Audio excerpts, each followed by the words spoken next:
A ver, esta diapositiva corresponde a un artículo que escribimos, fijaros, hace ya aproximadamente 20 años, en un libro que editaba José Strauss, el grupo de Miami, y que era un compendio de las presentaciones que se habían hecho en el curso de nefrología pediátrica del año anterior, ¿no? Y bueno, a mí me correspondió hacer esa presentación que se llamaba ¿Es evitable la osteodistrofia renal? Y este era el esquema que yo presentaba sobre cuál era la base fisiopatológica de la osteodistrofia renal en la enfermedad renal crónica, que entonces no se llama enfermedad renal crónica, sino insuficiencia renal crónica o, bueno, no fallo renal crónico, ¿no? Y fijaros cómo, pues dentro de los factores que incluíamos, pues estaba el aluminio, que entonces estaba muy en boga. Yo estaba además trabajando sobre toxicidad por aluminio entonces. Estaba la acidosis metabólica, estaba la retención de fósforo, el déficit de producción de calcitriol y, con consecuencia de eso, pues el hiperparatidismo secundario, y este era el esquema que había entonces. Esto es lo que recogía el estado del arte de la cuestión. 20 años más tarde, yo os voy a presentar ahora otro esquema que iremos desplegando a lo largo de la charla y que, aunque recoge algunos de estos elementos, pues ha cambiado sustancialmente. Este es de los temas, a mi modo de ver, en los que más novedades se han producido en el mundo de la nefrología, ¿no? Y me gustaría hacer una pequeñísima y seguro que no exhaustiva recordar todos los cambios que ha habido en este tema así someramente durante este tiempo, ¿no? Entonces, por ejemplo, el aluminio hoy día en nuestro medio, por lo menos, no representa ningún problema. Ya tratamos las aguas de diálisis correctamente para que no tengan aluminio, no damos a los pacientes, o a la mayor parte de ellos por lo menos, quelantes del fósforo que contengan aluminio, o sea que el aluminio ya no tiene función, digamos. Luego hubo una temporada que se sigue hablando todavía, que estuvo muy en boga, hubo muchísima literatura sobre lo que se llamó la enfermedad ósea adinámica, por sobresupresión de paratormona y administración de metabolitos de vitamina D. Bueno, esta fue un concepto muy impulsado por el grupo de California, de Isidro Saluski. Yo no sé si realmente tiene mucho soporte clínico, he de decir, no sé qué opinarán otros compañeros míos, pero no estoy muy seguro que la enfermedad ósea adinámica en nuestro medio, por lo menos, tenga excesiva significancia clínica. Bien es cierto que nosotros no hacemos biopsias y la mayor parte de los grupos es muy raro aquellos que hacen biopsias óseas, ¿no? Pero yo no creo que creo que hay mucho artefacto montado en torno a la enfermedad ósea adinámica, pero lo podemos discutir, ¿no? Otro hito en el desarrollo de la enfermedad renal, de la enfermedad mineral ósea en la enfermedad renal crónica, pues fue la patología derivada de la utilización de quelantes del fósforo muy ricos en calcio, que todavía los utilizamos, pero cuando dejamos de utilizar los que llevaban aluminio, pues utilizamos mucho carbonato cálcico y acetato cálcico, otros quelantes del fósforo, y ese aporte de calcio excesivo o muy alto, pues también generó mucha patología, mucha preocupación, y este fue otro punto. En este sentido, pues para el control del hiperpara, la doctora Aliceta nos hablará luego seguro, pues empezó a utilizar y estamos utilizando en algunos casos pues activadores selectivos del receptor de la vitamina D, los calcimiméticos, la introducción de la hormona de crecimiento, también todo esto forma parte de esta historia de estas 2 décadas últimas, ¿no? El déficit de vitamina D, que como veremos se relacionó con las complicaciones cardiovasculares en la población adulta, también jugó un papel, o está jugando un papel muy importante, que entonces no lo jugaba. Es decir, aquí tenemos el calcitriol, pero no se mencionaba para nada al calcidiol, al 25-hidroxiderivado de la vitamina D. Y esta ha sido otra línea de investigación y desarrollo en el campo de la enfermedad ósea, ¿no? en la insuficiencia renal. Entraron 2 protagonistas en juego, el FGF23 y cloto. que ahora pues están en la cresta de la ola, ¿no?, de la investigación, y que entonces no se sabía que existían. Esto es del año 2000 para atrás, ¿eh? O sea que es muy reciente. Como veremos ahora, se vinculó, cosa que entonces tampoco existía, no pensábamos en ello o no teníamos, no teníamos conciencia al respecto, en vincular la enfermedad del hueso con la enfermedad cardíaca, con la enfermedad cardiovascular. Y hoy día no solamente relacionamos la enfermedad mineral con la toxicidad cardiovascular, sino que esto forma parte de la definición de lo que es enfermedad mineral ósea, ¿no?, en la enfermedad renal crónica. Y también estamos ahora empezando a vincular la enfermedad mineral ósea pues, con otros sistemas orgánicos, con la nutrición, con la inflamación, etcétera, etcétera. O sea que el panorama se está complicando. Otro punto importante es que cuando uno estudiaba el metabolismo calcio-fosfórico de la vitamina D, la PTH, en esta patología, pues aunque el fósforo aquí ocupaba un lugar central, luego no se hablaba mucho más de fósforo todo el tiempo. Y sin embargo, hoy día el fósforo ha pasado a ser quizás el artista principal de la película del metabolismo mineral en la insuficiencia renal. Y hablaremos también un poquito de eso. De tal forma que el protagonismo del fósforo también es algo que se ha adquirido en los últimos años.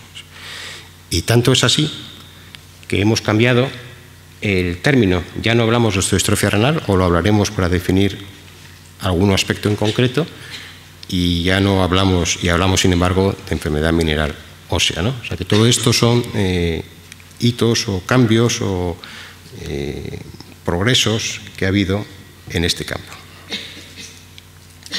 Y este es el esquema que yo os propongo ahora, que tenéis por supuesto en vuestra presentación, para afrontar la fisiopatología de la enfermedad renal crónica, que como veréis pues se ha complicado bastante con relación a lo que teníamos anteriormente, y que vamos a comentar a lo largo de toda la charla. Que prácticamente mi charla ya podía terminar aquí, porque este es el esquema con el que voy a acabar mi presentación, ¿no? Pero vamos a comentarlo algo, ¿no? Pero fijaros solamente cómo aquí arriba tenemos la enfermedad renal, pero ha habido un cambio significativo, y es que el hueso, el propio hueso, el osteocito, ha pasado a ser un protagonista principal, de tal forma que en el control de su propio metabolismo. Ahora sabemos mucho sobre esto que no sabíamos antes. Y fijaros también cómo relacionamos ya la afectación del hueso con aspectos de metabolismo de los principios inmediatos, y ahí habrá mucho más que poner seguramente en los próximos años. Y fijaros que esto es muy importante, que relacionamos la enfermedad renal, el hueso, con la afectación cardiovascular y la mortalidad, que es la principal causa de mortalidad. Las complicaciones cardiovasculares son la principal causa de mortalidad. De tal manera que, bueno, pues esto no tiene nada que ver con el esquema de hace 2 décadas, ¿eh? Y posiblemente no va a tener nada que ver con el de dentro de 2 décadas, pero ya no estaremos aquí dando esta charla. Yo os voy a presentar datos de este esquema, fundamentalmente os voy a mencionar datos clínicos. Hay muchísimos datos experimentales, pero datos clínicos, y cuando pueda haré mención sobre datos en pediatría, aunque no siempre tenemos datos en pediatría, ¿vale? Y vamos a comentar algunos de los aspectos de este esquema.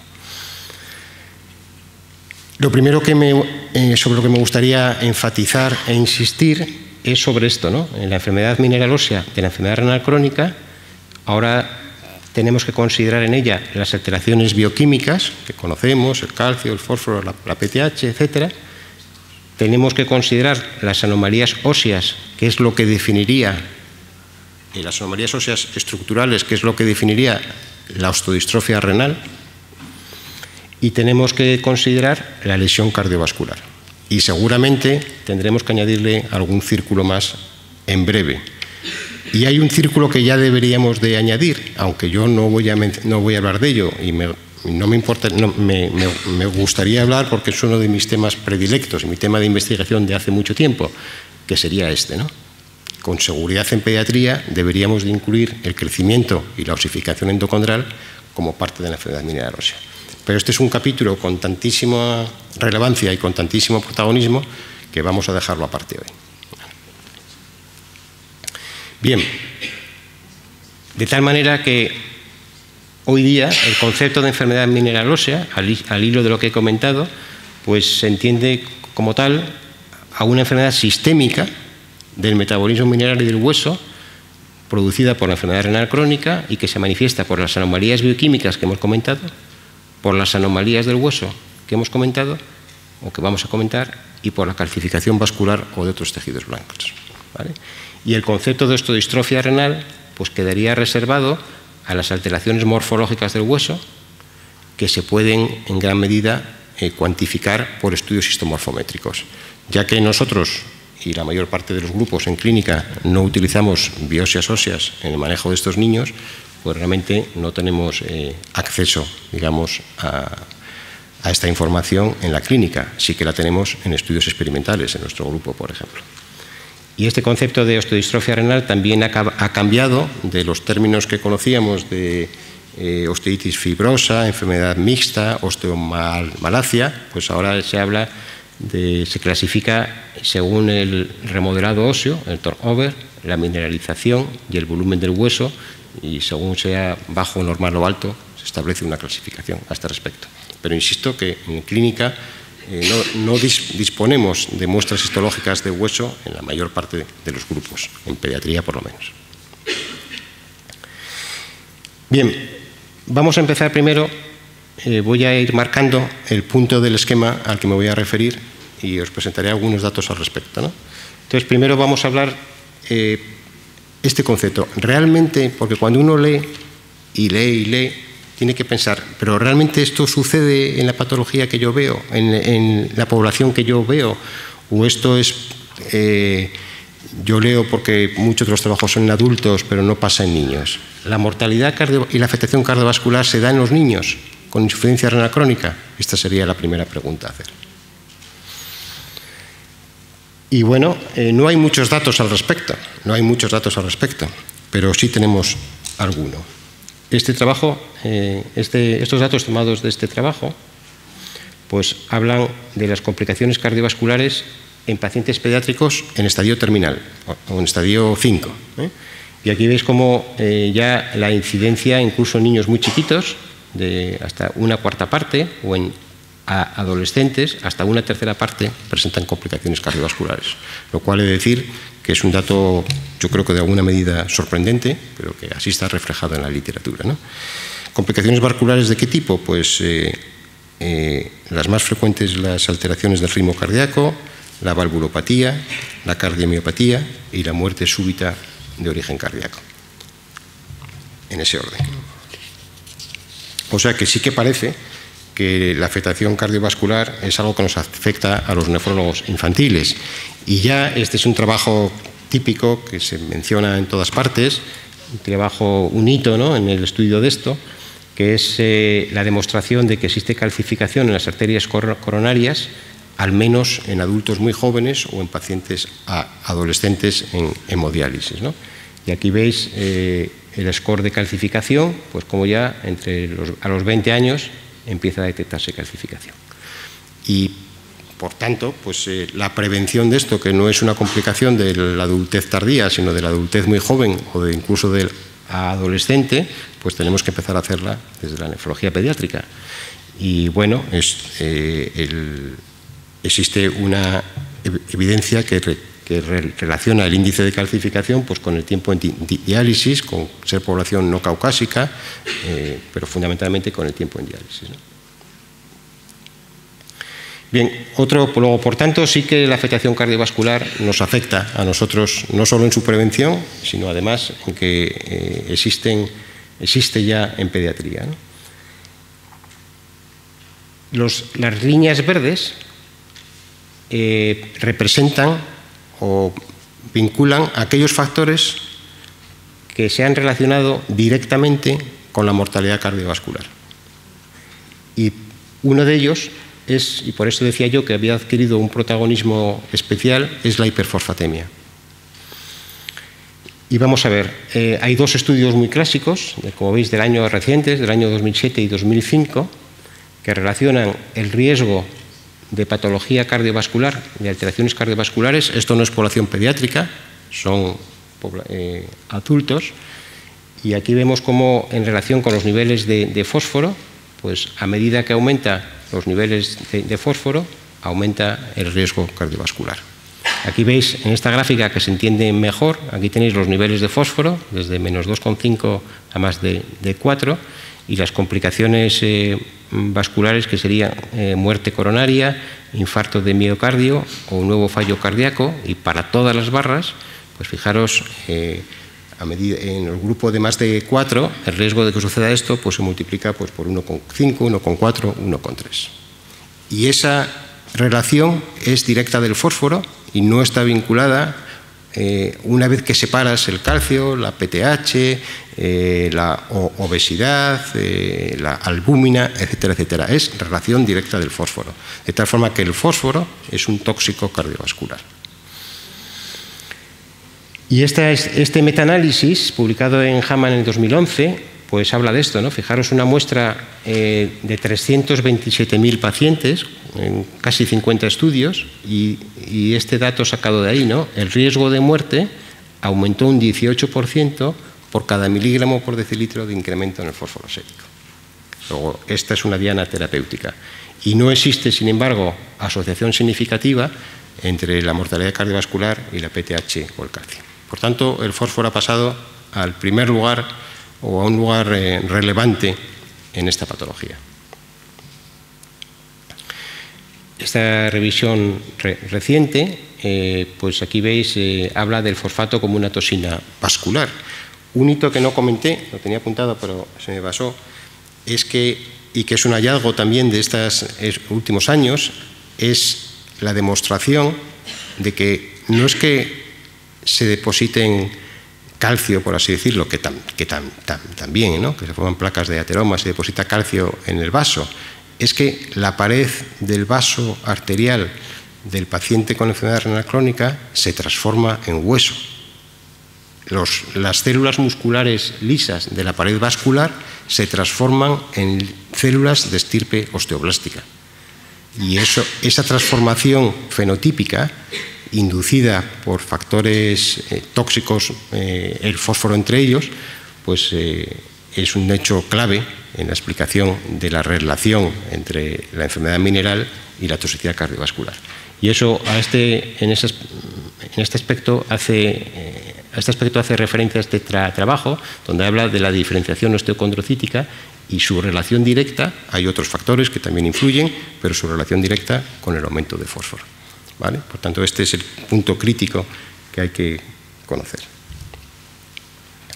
Bien, otro dato que está muy en boga es la disminución de la acción, que he puesto yo, disminución de la acción de la vitamina D como factor importante en la enfermedad mineral ósea y, como veis, vinculado con verde con la afectación cardiovascular directa, ¿no? Entonces, hay muchas causas para justificar por qué la vitamina D está disminuida su actividad, digamos, en la enfermedad renal crónica. Luego la doctora Alonso nos hablará sobre este concepto de deficiencia de vitamina D y su significado. Pero, por ejemplo, pues hay un déficit de 25-hidroxivitamina D, porque estos pacientes toman poco el sol. De hecho, les recomendamos en muchas ocasiones que tomen menos sol, porque está disminuida la síntesis cutánea de vitamina D, porque toman poco aporte oral de vitamina D y porque además tienen fuga urinaria de la proteína transportadora. Esos serían algunos de los factores, ¿no? Además de eso, no solamente hay déficit del sustrato, sino que además hay déficit de la producción de 1,25. Esto lo sabemos ya de bastante antes. Y sabemos que es así pues porque el sustrato es bajo, el 25-hidroxi es baja, porque hay menos actividad de la 1-alfa-hidroxilasa renal simplemente por la disminución de la masa renal, entre otras cosas, por la hiperfosfatemia, por el aumento del FGF23, que ya veremos. El FGF23 es un sistema anti-vitamina D, porque está disminuida la captación del calcitriol en el túbulo, la captación por endocitosis, y porque está aumentada la degradación también por el efecto de la PTH y de la FGF23, otra causa. Y además de eso, hay factores que inducen una resistencia a la 1,25, como puede ser que, sobre todo cuando la paratiroides forma clones, las células terciarias, pues pierden su receptor a la vitamina D y ya no responden a la vitamina D. Además está alterada la unión de la 1,25 con su receptor y la unión del complejo 1,25 receptor con los factores de respuesta en el núcleo, en el DNA. Todo eso son factores que justificarían el déficit de vitamina D. ¿Y cuál es la importancia de este déficit de vitamina D? Bueno, primero, ¿cuál es aquí veis, en los adultos, esto es población adulta, relacionan los niveles de vitamina D con la mortalidad. Aquí veis como un 78% de los pacientes en hemodiálisis tendrían niveles de vitamina D por debajo de 30, un 18% por debajo de 10, y aquí veríamos, es que lo veo mal ahí, aquí veríamos en relación con los que tienen niveles por encima de 30, la mortalidad cardiovascular se multiplica pues, por 1,6 o por 1 en ambos casos cuando los niveles son bajos, ¿no? O esta es los datos que apoyan. El grupo de Jorge Canata aquí tiene datos al respecto, pero son los datos que apoyan la relación directa del déficit de 25-hidroxivitamina D con la mortalidad. Y esto es lo mismo. En el año 2011 hay un metaanálisis que revisa 10 estudios que incluyen 6.853 enfermos con enfermedad renal crónica, y aquí veis cómo cada aumento en 10 nanogramos por mililitro de los niveles de 25-hidroxivitamina D, el riesgo de mortalidad cardiovascular se multiplica por 0,8, es decir, que disminuye por cada aumento de 10. Por tanto, este es otro dato epidemiológico que justificaría esta relación entre 25-hidroxi y mortalidad. En niños esto no está estudiado porque no habría muestra suficiente para relacionar la 25-hidroxi con la mortalidad, pero lo que sí sabemos, aquí hay un estudio, por ejemplo, que presenta más de 1.000 pacientes pediátricos en diferentes estadios.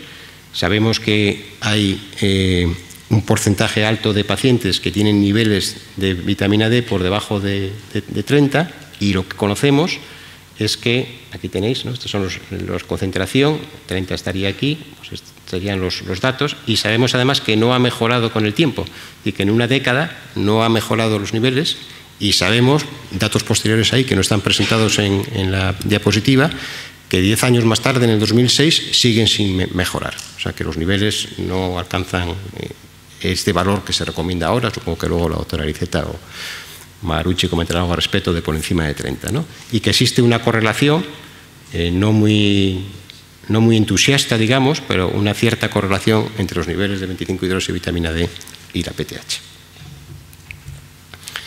Este es otro trabajo, hay muy poquita literatura al respecto, pero fijaros, este es un trabajo del grupo multicéntrico norteamericano, y aquí veis en qué se diferencian los pacientes con niveles de 25-hidroxi por debajo de 30 de los que tienen por encima de 30, en datos de metabolismo mineral. Aquí esta es la 25-hidroxi, 15 versus 45, y es la única diferencia significativa. No hay diferencia en el calcio, no hay diferencia en el fósforo, no hay diferencia en la PTH, no hay diferencia en la albúmina. Tanto, al menos en pediatría, hay constancia de que existen muchos pacientes con insuficiencia renal crónica que tienen niveles por debajo de 30, y la significancia clínica de eso, en mi opinión, está por demostrar. No tenemos datos pediátricos que lo relacionen con toxicidad cardiovascular, que yo conozca, y no tenemos datos pediátricos que lo relacionen con peor control de la paratormona, por ejemplo. Bien, el FGF23, un protagonista muy importante en los últimos años. No vamos a hablar de él porque ya conocéis, pero vamos a mencionar algunas cosas. Este es el trabajo cardinal. Este es un trabajo publicado en el Journal Clinical Investigation que relaciona, que justifica esta flecha, ¿no? Del FGF23 con la toxicidad, con la muerte, con las complicaciones cardiovasculares.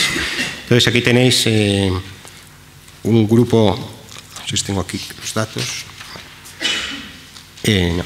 Pero bueno, aquí tenéis un grupo alto de pacientes, no son niños, son adultos, no sé si vienen ahí. Sí, 3.070 pacientes y la distribución del FGF23. Y como veis aquí, que este es el dato crítico, pues existe una relación entre la masa ventricular izquierda y el cuartil en el que se sitúan los niveles de FGF23. Que a medida que el FGF23 aumenta, y sabemos que está aumentado en la insuficiencia renal crónica, aumenta la masa ventricular izquierda. Y esto es interesante porque sabemos, ya conocemos, que en el riñón, en la glándula paratiroidea, el FGF23 actúa sobre su receptor utilizando un correceptor que es cloto, y que eso interviene en el balance de fósforo, pero no hay cloto en los miocitos, en el corazón, no hay cloto, así que aquí actúa por un mecanismo distinto, que no es cloto mediado, ¿no? Y este es un dato fisiopatológicamente muy interesante. Este es un estudio en el que ha participado el doctor Fremrich y que firma en primer lugar Francisco Cano, que estuvo el año pasado aquí, de Chile, dando esta charla y presentó estos datos, que los han publicado posteriormente, en pacientes en diálisis peritoneal y además con muestras repetidas, que hay pocos estudios que analicen de forma repetida los valores, ¿no?, en estos niños. Y fijaros aquí los niveles de, bueno, de calcio, fósforo, etcétera, pero fijaros aquí los niveles de FGF23, los controles, 9.4, y fijaros los niveles tan altos que tienen en población en diálisis peritoneal. ¿Vale?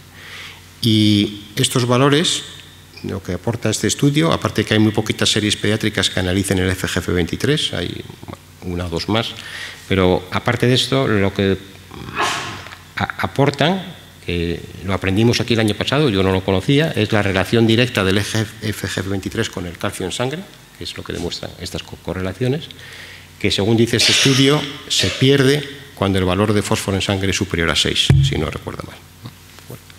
Y por tanto, bueno, pues este es un factor que demuestra que el FGF23, que hemos visto que está relacionado con la mortalidad cardíaca, está aumentado en población pediátrica. Bien, tenía puesto ahí la esclerotina con el FGF23 y tengo aquí, bueno, esta es una proteína mucho más de, digamos, hay muchos menos datos al respecto. La esclerotina es una proteína producida por osteocitos, igual que el FGF23, pues estaban puestas juntas, y es una proteína que interfiere con la línea de señalización del Wnt, afecta aquí a la unión con el ligando con el receptor.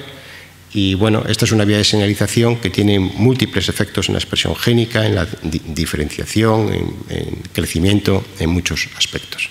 En cualquier caso, lo que conocemos es que la esclerotina se ha relacionado con la producción de enfermedad ósea adinámica y que se ha visto que puede tener un papel en la resistencia a la acción de la PTH, y que está alterada, elevada en pacientes con enfermedad, en pacientes en hemodiálisis, pero no conocemos más al respecto y que yo conozca, que yo sepa, no hay estudios pediátricos que avalen esta hipótesis, pero bueno, se está investigando al respecto, ¿no? Como veis, esto es del año 2014. Se ha demostrado en pacientes en hemodiálisis, pero en adultos, que existe una correlación inversa de la PTH con la fosfatasa alcalina y con el grado de calcificación en la aorta con los niveles de esclerotina, pero no sé más al respecto. Vamos a hablar de cloto, asociado, este correceptor del FGF23, porque de cloto hay cosas recientes muy interesantes. Si repasamos esta gráfica, nuestros datos, pues vemos que el nivel de filtrado glomerular y los niveles de calcio, de fósforo y de PTH. Y recordamos algo que ya conocemos desde hace mucho tiempo, es que los niveles de PTH empiezan a subir mucho antes de que lo hagan los niveles de calcio y de fósforo. Y bueno, lo hacen previsiblemente, sube la PTH pues para mantener el fósforo, para aumentar la fosfaturia y que no aumente la hiperfosforemia. Ya sabemos que la hiperfosforemia tiene toxicidad cardiovascular directa, es un mecanismo de compensación, ¿no? Un mecanismo de defensa del organismo. Pero ¿qué es lo que hace subir la PTH ahí? Entonces, esta gráfica que me gusta mucho porque es muy ilustrativa, ¿no? Pues aquí tenemos cambio en plasma en pacientes según baja la filtración glomerular, ¿no? Fijaros aquí como la PTH se va manteniendo normal y empieza a subir el fosfato sube más tarde, ya lo sabemos, la 1,25 un poquito antes, pero casi a la vez que la PTH empieza a bajar, pero ¿qué es lo que se modifica muy pronto? ¿Qué es lo que se modifica muy pronto? Cloto, como baja inmediatamente, y FGF23 también bastante pronto. Luego esto parece que son datos muy precoces en la insuficiencia renal, el cambio en cloto y el cambio en el FGF23. Además de esto, que es un esquema, bueno, esto simplemente es para recordar, creo que todos lo conocéis, pues que el FGF23 actúa sobre su receptor y que necesita este correceptor en algunos tejidos, por ejemplo en la paratiroides y en el riñón, ¿no? Luego hay otra forma de cloto soluble que circula por la sangre, pero a lo que nos interesa ahora es solamente para recordar esto. Y fijaros este estudio, que es muy ilustrativo también, ¿no? Estos son pacientes en diferentes estadios. Aquí veis enfermedad renal crónica estadio 1-3, 4-5 diálisis, y el porcentaje de pacientes que tienen estas alteraciones, ¿no? Y si veis aquí, pues el verde, con estadios muy precoces, 1-3 de enfermedad renal crónica, incluso con filtrados hasta casi normales, más de un 60%, 2/3 partes, ya tienen disminución de cloto en sangre. Y el FGF23 exactamente igual. Y sin embargo todavía aquí ya conocemos ni la PTH o muy poquitos de la PTH, ni el calcio ni el fósforo están alterados. O sea que lo que llama la atención estos estudios o lo que hacen hincapié es sobre que estas alteraciones de la FGF23 y cloto son muy precoces en la insuficiencia renal. Y en este estudio que comenté antes, del grupo de Cano y Michael-Freundlich, pues aquí veis los niveles de cloto, 320 dan los controles y ya están bajos. Bueno, estos son pacientes en diálisis peritoneal, pero por supuesto ya los tienen bajos, ¿no? ¿Y cuál es la importancia de que baje cloto? Pues este estudio que se acaba de publicar en el JASN, como veis en el 2015, es un estudio que relaciona un tóxico de la